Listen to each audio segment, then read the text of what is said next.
नमस्कार, मैं हूं शिवानी शर्मा। नारी शक्ति है, जननी है, देवी है और इसीलिए हम कर रहे हैं इस खास शो की शुरुआत जिसका नाम है लेडीज फर्स्ट, जो समर्पित है उन विशेष महिलाओं को, उन असाधारण महिलाओं को जिन्होंने अपने हौसले से, अपने जज्बे से एक अलग मकाम हासिल किया है और जो लाखों लोगों की जिंदगियां बदल रही हैं। तो आइए करते हैं शुरुआत ऐसी ही एक प्रेरणादायक कहानी के साथ।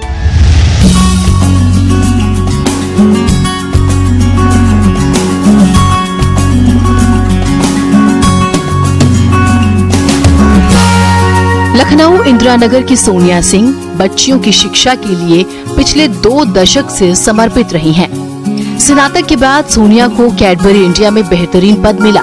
इस दौरान लखनऊ आते जाते सोनिया ने जब रेलवे स्टेशन पर अनाथ बच्चों को देखा तो उनके लिए कुछ करने की ठान ली।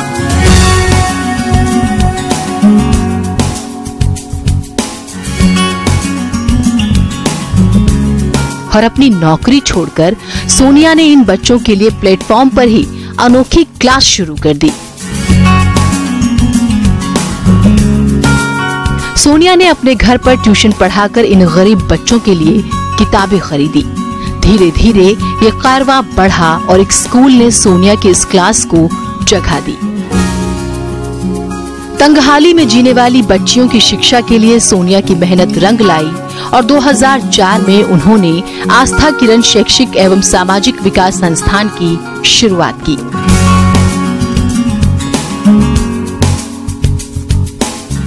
अब ये संस्थान अपने शिक्षा ज्योति और सपोर्ट ए चाइल्ड कार्यक्रमों के रूप में गरीब बच्चों को शिक्षित कर रहा है।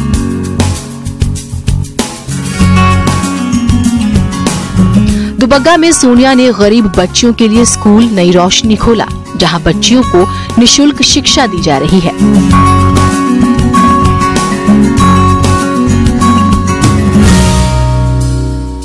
2014 में 35 बच्चियों के साथ खुले इस स्कूल में आज 200 लड़कियों को मुफ्त में शिक्षा दी जा रही है।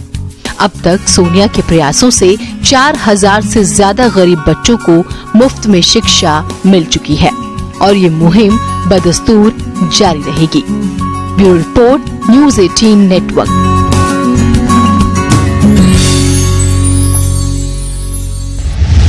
हमारे समाज में लाखों बच्चियां अशिक्षित हैं, लेकिन उनके मन में चाहत है कि वो पढ़ें, आगे बढ़ें, कुछ बने। और इसी चाहत को पहचाना है सोनिया सिंह ने, जिन्होंने बहुत ही कम उम्र में ठान लिया था कि वो ऐसे बच्चों को पढ़ाएंगी जो गरीब हैं लेकिन पढ़ना चाहते हैं। आइए स्वागत करते हैं सोनिया सिंह का अपने स्टूडियो में, अपने इस खास पेशकश लेडीज स्पेशल में। सोनिया, आपका बहुत बहुत स्वागत है। नमस्कार। सबसे पहले आपसे यही जानना चाहेंगे कि वो क्या था जिसने आपको प्रेरित किया और आपने इतनी कम उम्र में ये ठान लिया था कि इन बच्चों के लिए कुछ खास करना है। क्या थी आपकी कहानी की शुरुआत? मैं जब ग्रेजुएशन कर रही थी तो क्योंकि मेरा कॉलेज स्टेशन के ही पास था, वहाँ से जब मैं जाती थी अपने कॉलेज तो मैं देखती थी कि वहाँ पर बहुत सारी बच्चियाँ, बहुत सारे बच्चे जो स्टेशनों में पड़े हुए हैं और उनको लोग इस तरीके से देखते थे कि ये तो इस समाज का हिस्सा ही नहीं है। तब मैं उनके पास जाती थी, वहाँ पर उनसे बात करती थी। वहाँ पर मैंने सोचा कि इनको अगर कुछ बदलना है तो एक शिक्षा ही बदल सकता है समाज को और ये बच्चे बदल सकते हैं। तो जब मैंने अपना ग्रेजुएशन कंप्लीट किया तो मुझे लगा कि अब मैं इनके लिए कुछ कर सकती हूँ। तब मुझे उसी बीच एक जॉब मिल गई कैडबरी इंडिया लिमिटेड, वहाँ पर, क्योंकि अगर हमें कुछ इन बच्चों के लिए करना है तो उसके लिए कुछ पैसे भी चाहिए, उनके लिए कुछ खरीदना है, उन्हें कुछ खाना है, उसके लिए कुछ ना कुछ तो चाहिए। तो मैंने वो जॉब के साथ इन बच्चों के साथ भी हाफ टाइम मैं जाती थी, जॉब करती थी और हाफ टाइम मैं इन बच्चों के पास जाती थी। रेलवे स्टेशन पे जब मैं गई, उन बच्चों से मिली, देखा तो वो तो बात ही नहीं करना चाहते थे मुझसे। कहते थे कि ये कौन आ गई हो तुम, ऐसे बहुत सारे लोग आते हमसे मिलते, हमको ऐसा करते। मैंने कहा नहीं, मैं तुम लोगों से ना कुछ लेने आई हूँ ना कुछ देने आई हूँ, मैं तुम लोगों के साथ टाइम स्पेंड करने आई, तुम लोगों के साथ बैठना चाहती हूँ। इस धीरे धीरे मुझे इस मुहिम में 6 महीने लग गए। उसी बीच वहाँ पर कुछ बच्चे ऐसे थे जो ड्रग्स लेते थे, तो उसमें मुझे पता चला कि कुछ बच्चे वहाँ पर ड्रग्स लेते हैं और बहुत से लड़कियों के साथ सेक्सुअल अब्यूज भी होता है। वहाँ से मुझे इतना ज़्यादा दुख लगा कि ये बच्चियाँ, इतनी छोटी छोटी बच्चियों का कैसे लोग मिसयूज करते हैं। वहाँ पर मैंने 3 लड़कों को ड्रग्स से हटाया, ड्रग्स से उनको दूर करा और आज वो कहीं कुछ एक रिक्शा कर रहा है, एक रिक्शा चलाता है, एक क्या नाम है फेरी लगाता है और एक स्टोन कंपनी में काम करता है। अब वो इतनी अच्छी जिंदगी जी रहे हैं कि मुझे बहुत अच्छा लगता है। और मेरी यही वहाँ से लोगों से और वहाँ पर मेरे से जब मैं जाती थी, क्योंकि मैं उस समय बहुत छोटी उम्र की थी, तो मैं जाती तो लोग मुझे बहुत बोलते थे ये बहुत बड़ी मास्टरनी आई हैं और ये क्या नाम है ये आएंगे, और बहुत ही गंदे शब्द यूज करते थे मेरे लिए।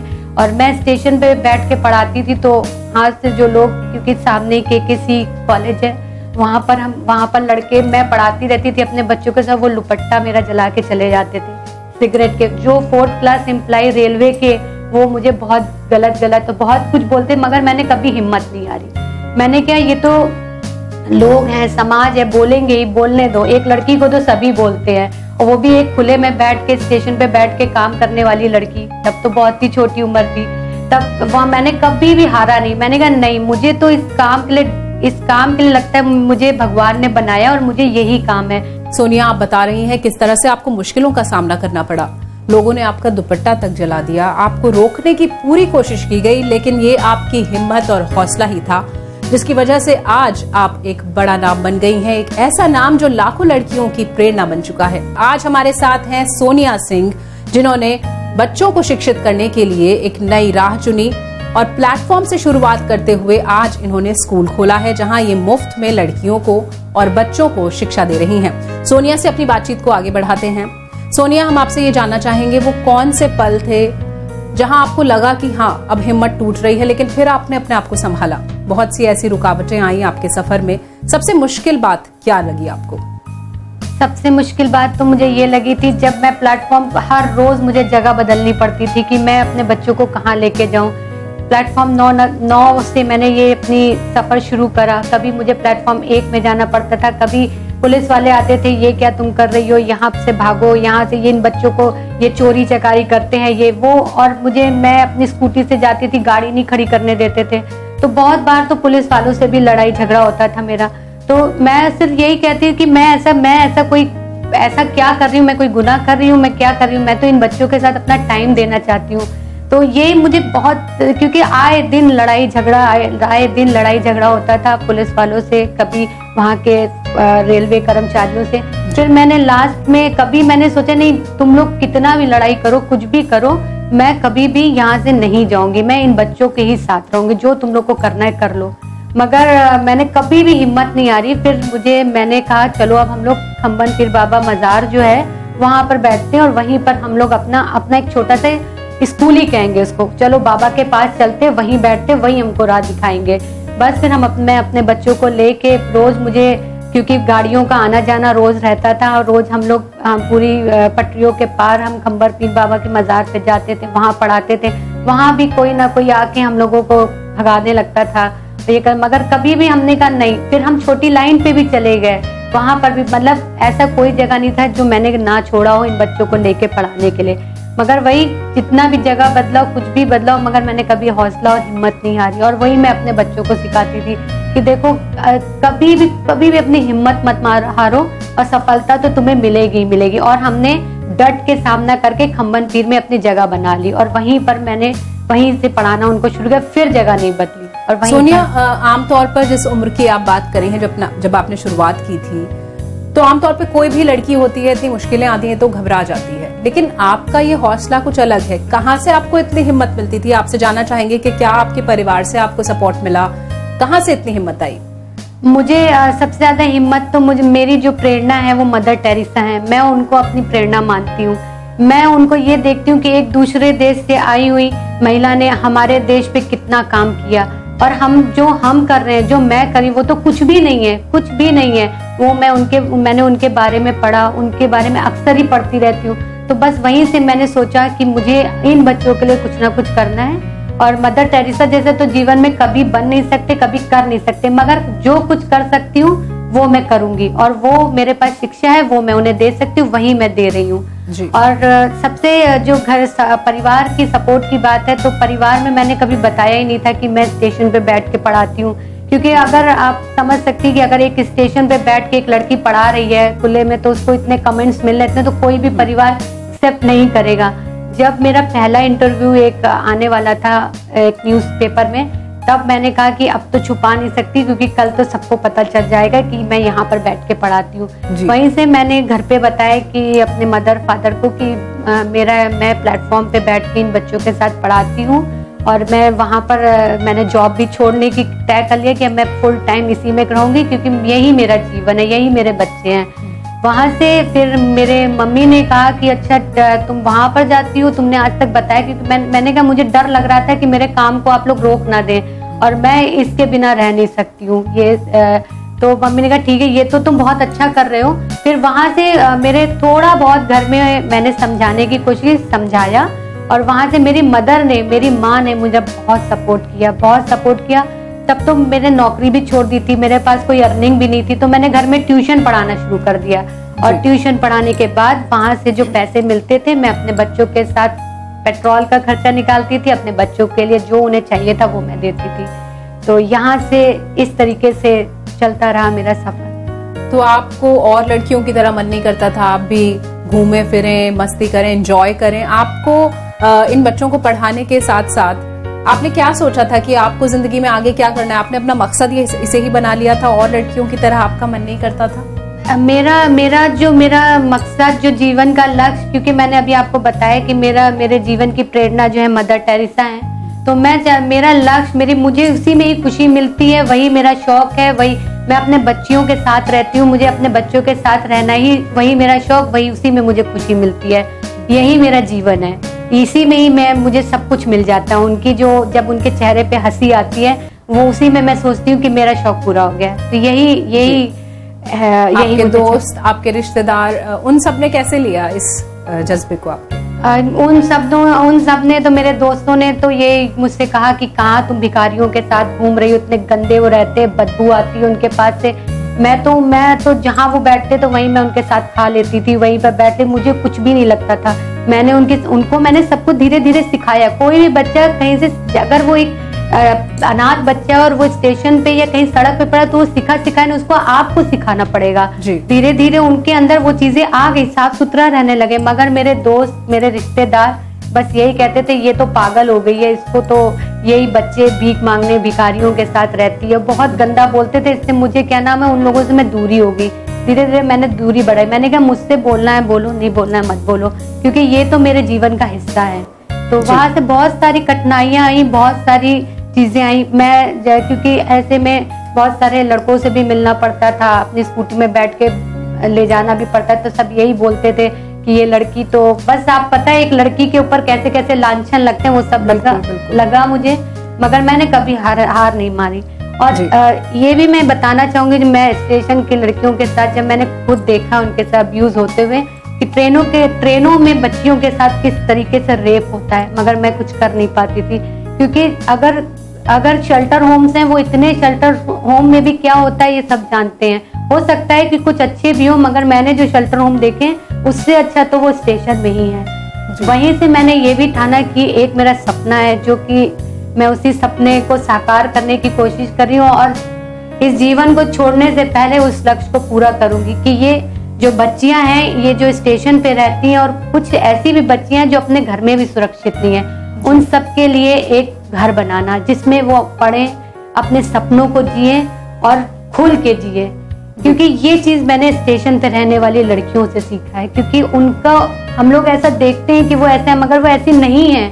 आप एक बार उनके साथ बैठ के देखिए, उनके साथ बात करके देखिए, तब आपको पता चलेगा। बहुत ही मार्मिक है ये बात जो सोनिया आप हमें बता रही हैं, किस तरह से बच्चियों का सेक्सुअल हैरेसमेंट होता है ट्रेन में, प्लेटफॉर्म पर, और यहाँ तक कि शेल्टर होम्स की बात आप हमें बता रही हैं। और हम जरूर चाहेंगे कि आप हमें इस बारे में और बताएं। आज सोनिया सिंह कई ऐसी बच्चियों को पढ़ा रही हैं, मुफ्त शिक्षा दे रही हैं, जिनके घर वाले उन्हें पढ़ा नहीं पाते, जो सेक्सुअल हैरेसमेंट की पीड़ित रही हैं। सोनिया, आप हमें बता रही थी कि आपकी जो स्थिति है, आपका ये जो सफर रहा, क्या आपका अचीवमेंट है? आज आपका सफर कहाँ पहुंचा है? मेरा अचीवमेंट तो सबसे बड़ा ये रहा है कि बहुत सारी ऐसी बच्चियां हैं जिनको मैंने एक अच्छी एजुकेशन दिलवाई है प्राइवेट स्कूलों में। क्योंकि तब तो मेरा स्कूल था नहीं। धीरे धीरे मैंने लड़कियों के अलग अलग स्लम में काम करना शुरू करा। स्टेशन का सफर तो चल ही रहा था, साथ में और भी लखनऊ के ऐसे स्लम्स हैं जहाँ पर मैंने काम किया। वहां से लड़कियों को इकट्ठा करा, वहां पर उनको पहले सेंटर में पढ़ाया और उसके बाद उनको प्राइवेट स्कूलों में एडमिशन कराया और इंग्लिश मीडियम स्कूलों में एडमिशन कराया, जिसमें कि आज बहुत सारी लड़कियां कोई 12th में, कोई ग्रेजुएशन कर रहा है, कोई MBA कर रहा है और कुछ जॉब भी कर रही है और अपने पैरों पे खड़ी हैं। कुछ लड़कियां ऐसी भी हैं जो कि लोगों के, जो मैंने बताया, जिसे मैं अभी बताना चाहूंगी कि जो लड़कियों का मेरा स्कूल है वहां पर पढ़ भी रही हैं और पढ़ा भी रही हैं, क्योंकि मुझे लगता है कि लड़कियों को एक अच्छी एजुकेशन देना बहुत जरूरी है और साथ ही साथ एक लड़की जो है अपने परिवार की नींव होती है। अगर वो नींव मजबूत है तो इमारत तो अपने आप मजबूत हो जाएगी। तो इसी को देखते हुए मैंने यही है कि आज हमारी लड़कियां पढ़ रही हैं, साथ ही साथ जॉब कर रही हैं, यही अचीवमेंट है। और साथ ही साथ जो लड़कियों के अंदर जो एक हौसला है कि हम पढ़ के अपने पैरों पे खड़े हुए हैं और पैसा कमा रहे हैं, ये एक बहुत बड़ा अचीवमेंट है। अभी तक मैंने 5 से 6 हजार तक की लड़कियों को पढ़ाया है और पढ़ा भी। बड़ी बात आपने कही कि हौसला हो तो कुछ भी कर सकते हैं। आपका जो मौजूदा परिवार है, क्या आपको उसकी तरफ से पूरी मदद मिलती है या मुश्किलें आती हैं कहीं संतुलन बिठाने में पारिवारिक जिंदगी और इन बच्चों के साथ? जी, कभी कभी तो आती है मुझे बहुत परेशानी, क्योंकि मेरी फैमिली और मैं फुल टाइम सुबह निकलती हूँ 9 बजे और फिर मेरा टाइम नहीं रहता है कि मैं घर कब आऊंगी। तो फैमिली में कभी कभी ये सुनना पड़ जाता है कि तुम तो बस कभी अपने परिवार को टाइम ही नहीं देती हो, तुम कभी फैमिली में बैठती नहीं हो। तो ये सब होता रहता है, मगर समझा लिया जाता है परिवार को, वो समझते भी हैं इस चीजों को। तो मैं ये कहती हूँ कि मैं, क्या नाम है, वो मेरी पहली प्रायोरिटी है, क्योंकि जो मेरा जीवन का लक्ष्य है उसको पूरा करना, और परिवार भी मेरी प्रायोरिटी है, उसको भी मैं रखती हूँ, मगर ये दोनों का संतुलन कहीं ना कहीं बना लेती हूँ। बहुत अहम बात यह है कि लक्ष्य के प्रति आप कितने समर्पित हैं, ये बहुत ही मायने रखता है और शायद इसीलिए सोनिया इतनी सारी कठिनाइयों के बावजूद भी आगे बढ़ रही हैं। सोनिया, बहुत से लोग जो इस कार्यक्रम को देख रहे हैं कहीं ना कहीं प्रेरित तो हो ही रहे होंगे, साथ में वो ये भी चाहेंगे कि वो कुछ कंट्रीब्यूट करें आपके इस मुहिम के लिए, तो किस तरह से मदद आपकी की जा सकती है अगर कोई चाहे तो? आप लोग, हम लोग की वेबसाइट है, वहां पर भी जा सकते हैं, देख सकते हैं। साथ ही साथ अगर आप कोई भी लड़की, आपको चाहे वो आपके परिवार में हो, चाहे आपके घर में मेड में काम करती हो या आसपास की बस्ती में हो या जहां भी हो, आप उसको एक शिक्षा के लिए अडॉप्ट करिए, उसको गोद लीजिए और उसकी पढ़ाई का खर्चा करिए। आपको इतनी संतुष्टि और इतना अच्छा लगेगा। लड़कियां क्या, लड़के भी हैं, लड़कों को भी पढ़ाइए। मेरा बस कहने का मतलब है किसी भी बच्चे को अडॉप्ट करिए एजुकेशन के लिए। जो आप लोग कितना भी पैसा कहीं भी खर्च करते हैं, कुछ भी खुशी, वो सब करिए, मगर जब आप एक किसी गरीब बच्चे को पढ़ाएंगी या किसी लड़की को पढ़ाएंगी, जो मन की संतुष्टि होती है ना, असली पूजा वही है। हम कहते हैं कि हम भगवान की प्रार्थना करते हैं, भगवान की पूजा करते हैं, प्रसाद चढ़ाते हैं, बहुत कुछ करते हैं, मगर असली पूजा ऊपर वाला भी यही कहता है कि असली पूजा वही है जो किसी गरीब की तुम सेवा कर दो, वही मेरी असली पूजा है। तो मेरा तो अपील यही है कि आप किसी भी एक बच्चे को अडॉप्ट करें, जो आप कर सकते हैं। आप 1, 2, 10, जो आप लोगों की जो मर्जी हो, उस हिसाब से आप एक बच्चे को अडॉप्ट करिए और उनको पढ़ाइए, क्योंकि समाज में परिवर्तन और बदलाव जब भी हो सकता है जब हमारे समाज में बच्चे पढ़े लिखे होंगे। सोनिया, हमें उम्मीद है कि आपकी इस कहानी ने लाखों दिलों को छुआ होगा और हमें ये भी उम्मीद है कि जो अपील आपने की है कि बच्चों को अडॉप्ट करें, खास तौर पे वो बच्चे जो पढ़ना चाहते हैं, गरीब है, अशिक्षित माँ बाप के जो बच्चे हैं, उनकी हम मदद करें। अगर हम अडॉप्ट नहीं कर सकते तो हम कुछ समय उन्हें जरूर दे सकते हैं, कुछ अच्छी बातें उन्हें सिखा सकते हैं, उनके चेहरों पर मुस्कान बिखेर सकते हैं और शायद जैसा आपने कहा यही असली पूजा होगी, असली आराधना होगी और धीरे धीरे इसी तरह से समाज भी बदलेगा, देश बदलेगा और हमें एक बेहतर कल मिलेगा। लेडीज फर्स्ट में हम आपको दिखाते रहेंगी ऐसे ही तमाम प्रेरणादायक कहानियां, ऐसी ही शख्सियतों से हम आपको मिलाते रहेंगे। आज के लिए दीजिए पूरी टीम को इजाजत। नमस्कार।